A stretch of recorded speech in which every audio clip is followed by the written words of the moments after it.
if you join our general channel, Ahskance, thank you, C's, for getting the Discord link there. We will pull you in. So Ahskance, of course, is one of our North American community managers, works for Wargaming down in the Austin office. Ahskance, I'm going to pull you in. You're unmuted. So, but Ahskance is here to talk a little bit about the dev blog that was released yesterday. We had a little chat about it, Ahskance and I. And so, because it's kind of complicated, but very, very interesting. So Ahskance, how are you doing this fine Saturday? And why are you working? I work too much. That's probably the good answer, or a good answer. Okay, well, I'm gonna get the blog and I'm gonna put it up on the screen here. And then we can talk a little bit about what's going on there. I was not prepared for this, but I think it's gonna be a great conversation. Okay, so yes. Ahskance, we've got, if I can maybe just throw out some stuff and then I'll throw the mic to you to kind of walk through it. So we've got some changes to the air defense mechanics coming to World of Warships. And this is talking a little bit about a way to provide some AA counterplay. Do you want to take us through it and explain what's going on? So this is pretty impromptu. I'm going to record a video just to kind of get the word out because there's some people that seem to be confused about this. I think the easiest way to go through this is if you want to read the dev blog and go through it, and then we can have kind of a back and forth and you can ask some questions. I can give you some answers. Yeah, that makes sense. You're not you don't have like a prepared statement, I guess is what you're saying. No. That's perfectly fine. Okay, so we'll walk through it line by line. It's a short article, guys. I've got it up on the screen, and I'll drop the link in chat so you can go check that out. So it says, in the near future, a closed testing session will be held to trial a new mechanic prototype related to air defense. In the upcoming sessions of public test, we'll continue testing the possible changes that we already spoke about earlier, and we can talk about those again in a sec if that becomes relevant. Real quick, Ahskance, do you mind talking about what's the difference between a closed test and like a public test? Or, I think there might be people who don't know about that. Yeah, so basically, whenever you're going to do something, it takes development resources. You have coders doing coding stuff, etc. So a closed test, we have some special testing groups that they get to see stuff that's totally unfinished. The art's not there. The mechanics are barely coded together. It's just seeing, hey man, does this even work? And if it doesn't, you don't want to waste time on something that's not going to move forward. So you do just enough to get it to where it kind of functions, and then you have a function test and you see if there's, reason to push with it. So closed test is more of like concept test, function test. Something where it's like going to upcoming sessions of the public test means it's probably developed a little more. There's probably some more coding back end. And if it's actually going to the public test server, then people are going to interact with it. So most likely when it says upcoming sessions of public test, that's had more development. Whereas this thing, which is announced, which is straight up closed testing, is just bare bones minimum. Let's see if this is cool. Right, so it's a very basic, if you think about it from a business perspective, it's very basic investment. So we can try it, like you say, see if it's cool, see if it works before there's too much time and effort spent on it. That would make it kind of a sunk cost. We want to make sure we're testing those things at the appropriate level, maybe is a good way to say that. Okay, so it says, this time a number of new mechanics will be tested on top of those changes. So this is where things get kind of interesting. It says the depth charge airstrike armament will now have an alternative firing mode. So sort of like an F key for the main battery, maybe. It could be a different button, don't hold me to that. With distinct characteristics and aiming mechanics. With this alternative mode active, the airstrike aircraft fly to an indicated point and it starts patrolling similarly to the fighter consumable. So like right now, if you hit the fighter consumable, it's going to pop up a plane. After a few seconds, it'll start circling your aircraft. This is a thing you can deploy to a distance away, is kind of what that's saying. Is that correct, Ahskance? Yeah. So when you mentioned maybe it's like an F button, not really. If you've played, I believe the super ship, the Japanese destroyer super ship, you have torpedoes. And then if you select the torpedoes again, you can swap to the other version or something like that. So it's more like ASW has two functions. You select function A or function B, and then you do the thing. And function B is you send a fighter out at a distance that you pick. So if you imagine, how you use the depth charge thing now, you select it, you pick a spot on the water with your, view from the clouds looking down, and you say, I want a depth charge here. Well, you're effectively just using an alternate fire, which is I want to send a fighter here, and then it goes there and it patrols and does the thing. Okay, that sounds pretty clear, I think. We got a couple of questions in chat. Mal says, will this cause a cooldown effect? I would guess yes, Ahskance, but I'm not sure if it's 100% clear in the article. So, in a general sense, when you use depth charges, there's a short cooldown if you have 2 charges, maybe 4 or 5 seconds, and then you can use the next charge, sure. When describing a concept test, this is just literally is this something functional? So in terms of like, well, how would it be balanced with cooldowns? How would it be balanced with radiuses? How would it be balanced with timings and blah, blah, blah? All of that stuff is specific to tuning, and you don't waste time tuning something that you don't even know if it works yet or not. So in terms of specifics like that, there's not specific information, but if you think of the way that the depth charge consumable works now, if you have a ship that has 2 or whatever charges of it, there's probably a brief delay between use of a second charge if you're going to do so.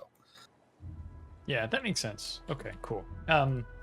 Moving on in our discussion, it says, okay, we talked about it flies to a location, it starts patrolling.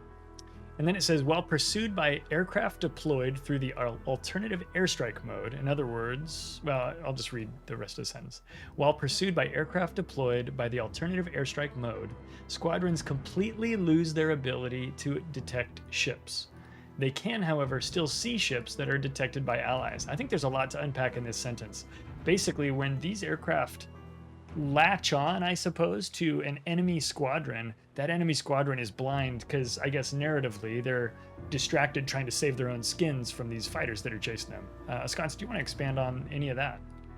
Sure. There is actually 2 ways to read this, but I'll go with the most important part for understanding the concept, which is when player-controlled planes are being pursued by the aircraft which is deployed through the alternative airstrike mode, those player-controlled planes lose their ability to detect ships. So this has been brought up. There was almost immediate response to the dev blog of like, well, so if you're a midway and a dive bomber and you're going after a destroyer and you happen to get latched by these planes, well, you wouldn't be able to see the destroyer if your dive bombers were spotting the destroyer. But what would prevent you from dropping a fighter consumable? These are the things that get found in a test and are decided, how do we deal with this? What do we do going forward, etc. So in terms of specifics, there is no specific answer. But the purpose of this is, if the deployed fighter latches onto planes, those planes can no longer spot. Their visual range goes to 0. They cannot spot surface ships anymore.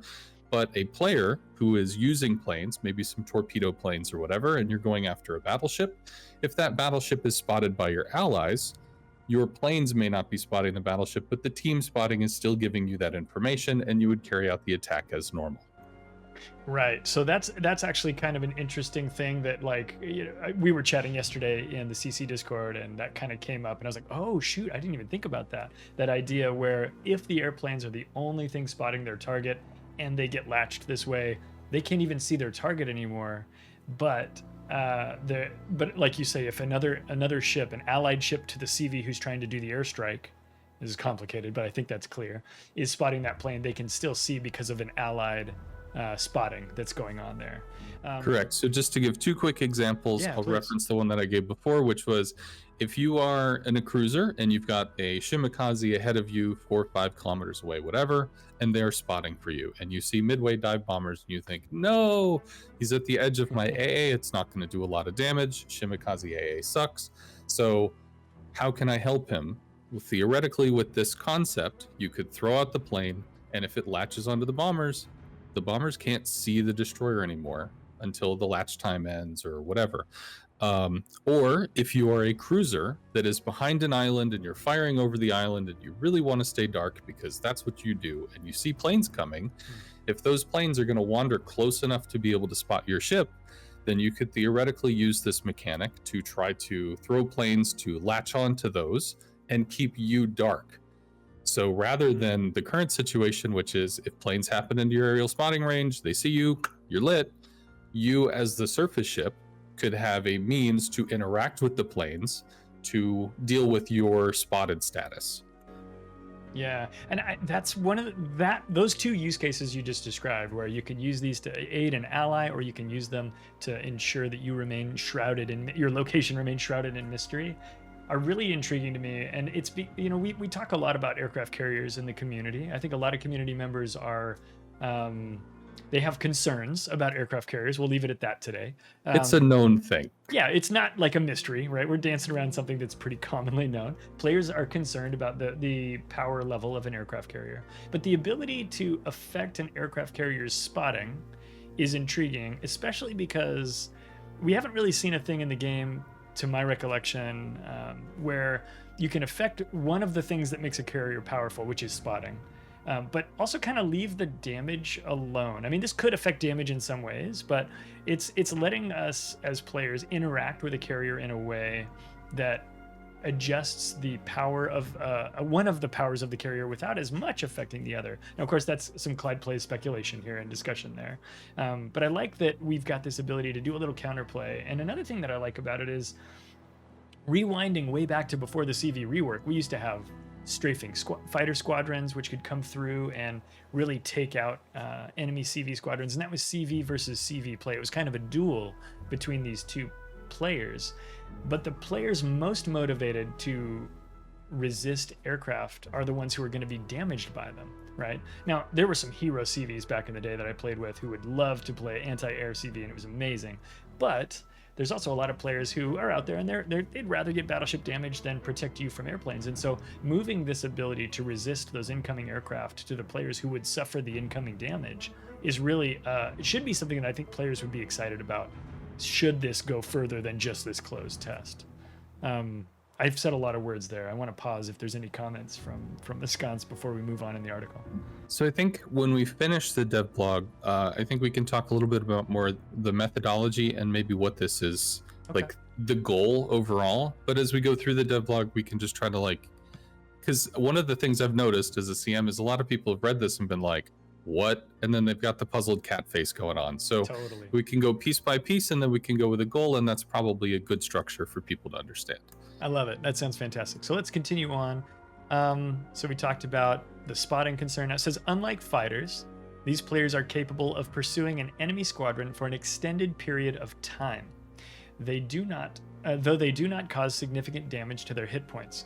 AA effectiveness will be higher against squadrons that are being pursued by airstrike planes. And for people who are reading this stuff, AA effectiveness is capitalized. That usually means that's like a keyword, especially in design. So you always want to pay attention to those capitalized terms. This next line explains AA effectiveness. It says, AA effectiveness is a new parameter that sets the chance that continuous damage will be dealt to an aircraft from an attacking group of the squadron. Otherwise, the damage will be dealt to the aircraft from the rest of the squadron. Do you want to talk a little bit about AA effectiveness before we do the last couple of lines, maybe? Yeah, I'll talk about both of those little things. So one thing to think about is, you mentioned in the RTS days there were fighters, and the fighters could strafe.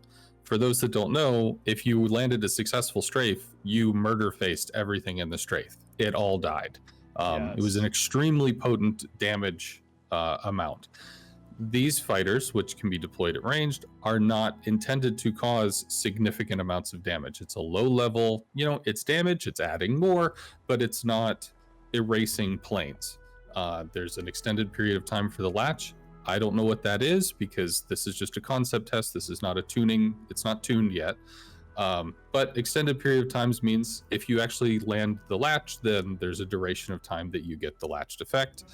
There will be some additional damage done, and also this AA effectiveness thing. So AA effectiveness ties back to, on the second line of the devlog, it mentions we already spoke of earlier. The prior test was about being able to punch holes in the squadron. Now, right now, all AA damage goes to the last plane until it's shot down, and then the next to last plane, and then the next to last plane. And you slowly, from the right, you work right to left on the planes in the squadron.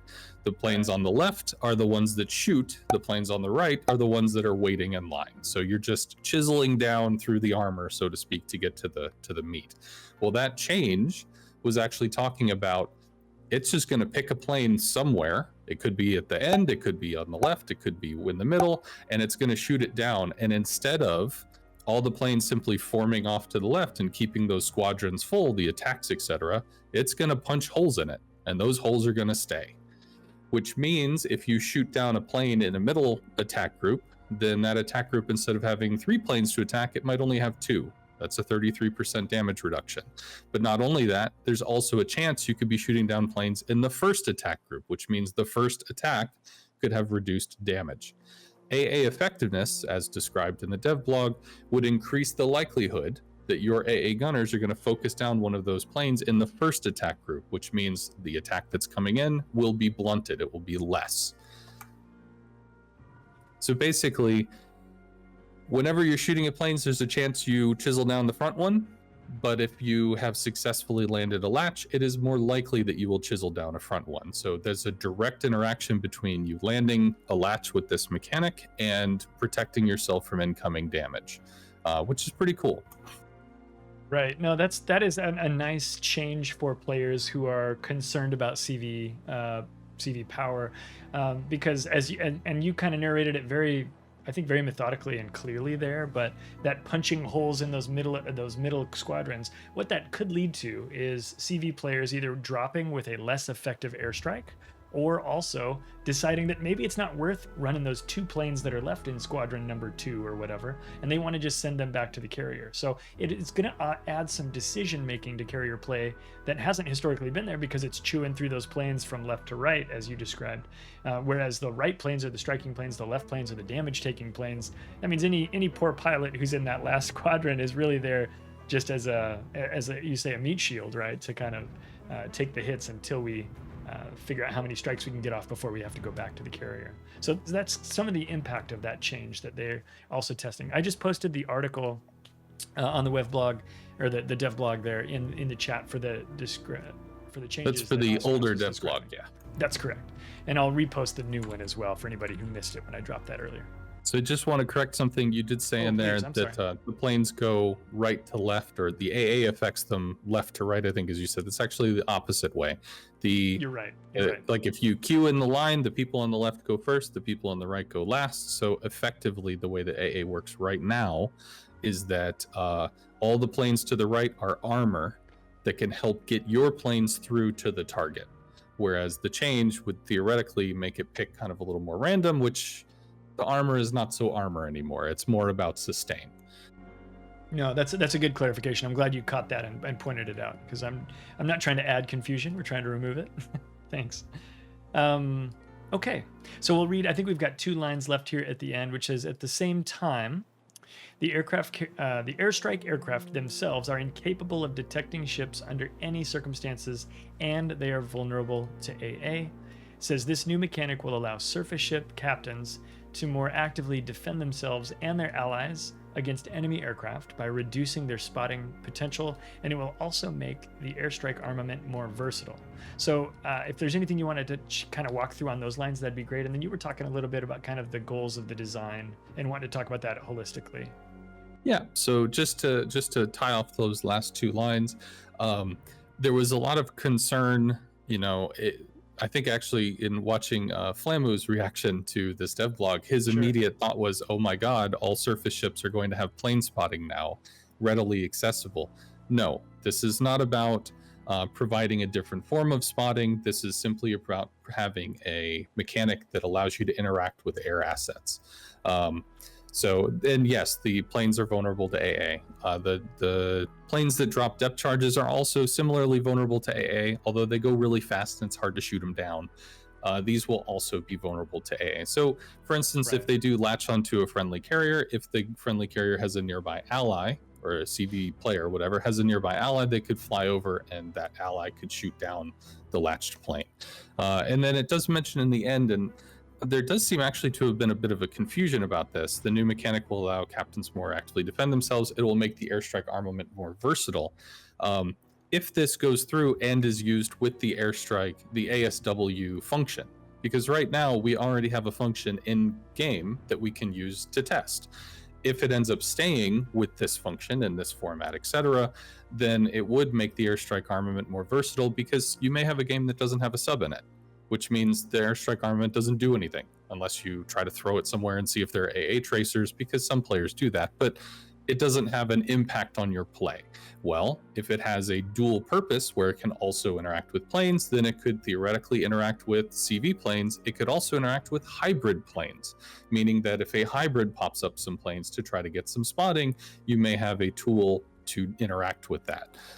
So yes, that finishes off the 2 lines, so we can talk about the general stuff. So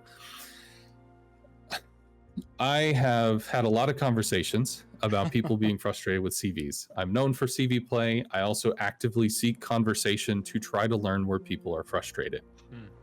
And a common vein about what's going on is that a player in a surface ship, they can do 2 things to deal with planes. They can shoot back with AA, which you can buff through commander skills. You can use a consumable, and they can move.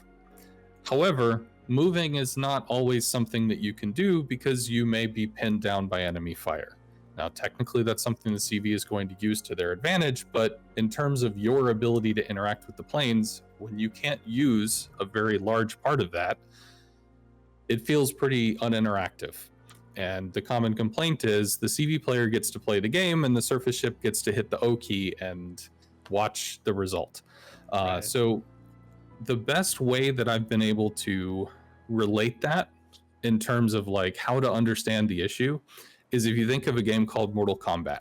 As silly as this sounds, in Mortal Kombat, you got a player on one side, he's punching and he's kicking. You got a player on the other side, he's punching and he's kicking, and they're having a back and forth.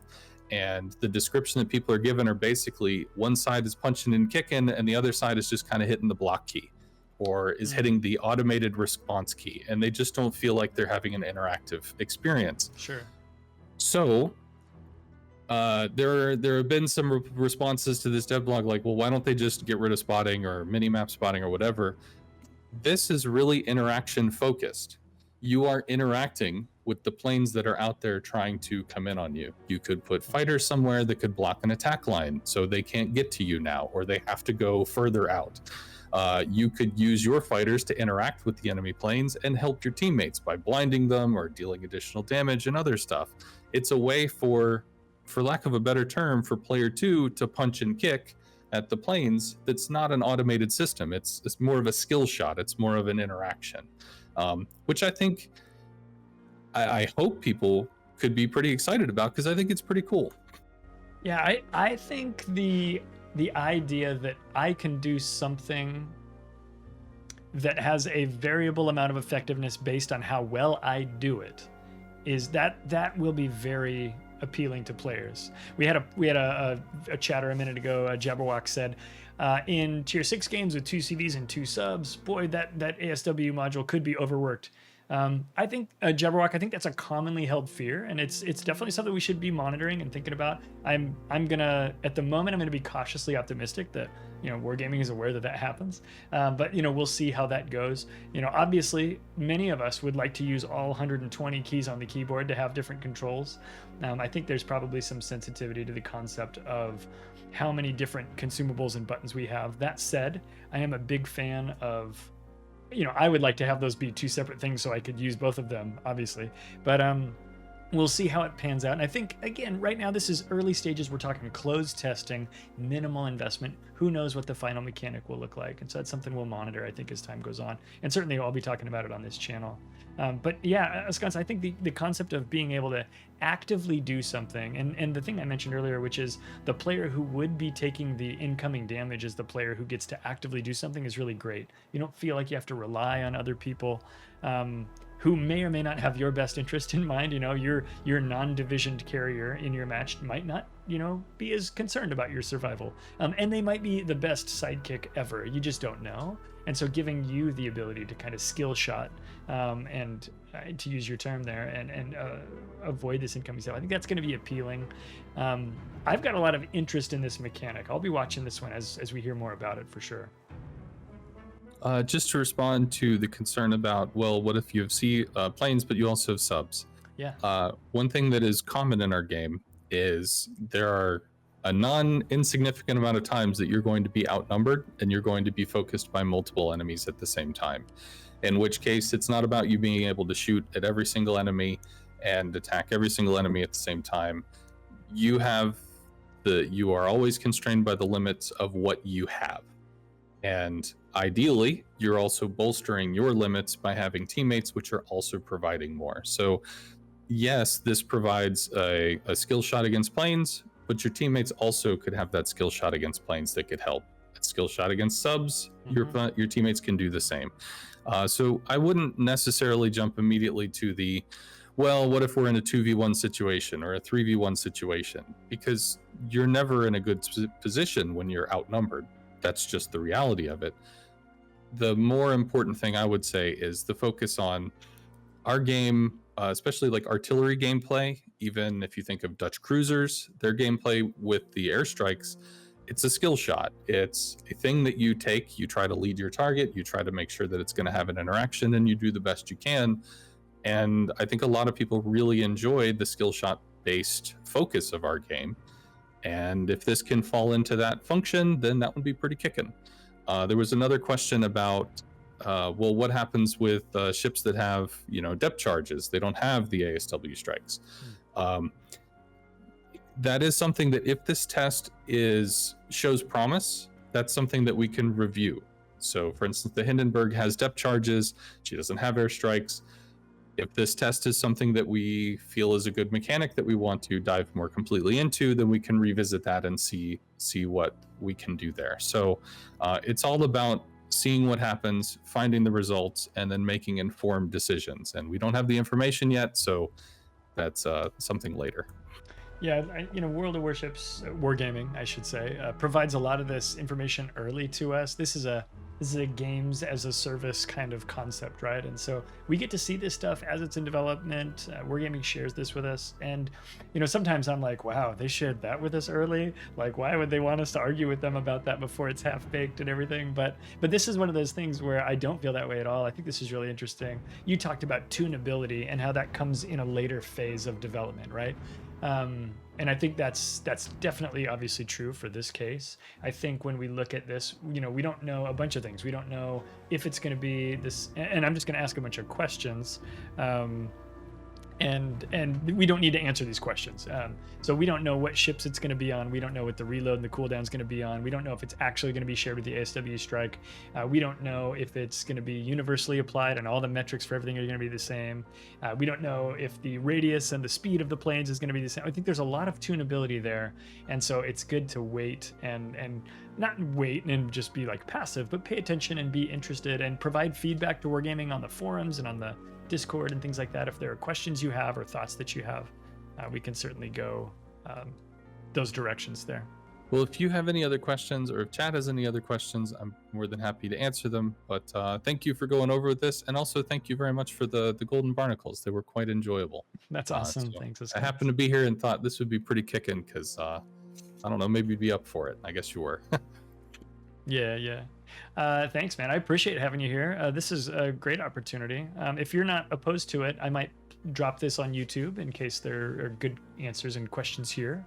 Ahskance, thanks for joining us. I appreciate you sharing some of your knowledge with us and being willing to take a few questions from both myself and of course Chad as well. Yeah, have a good day, man. All right, bud. We'll talk to you later.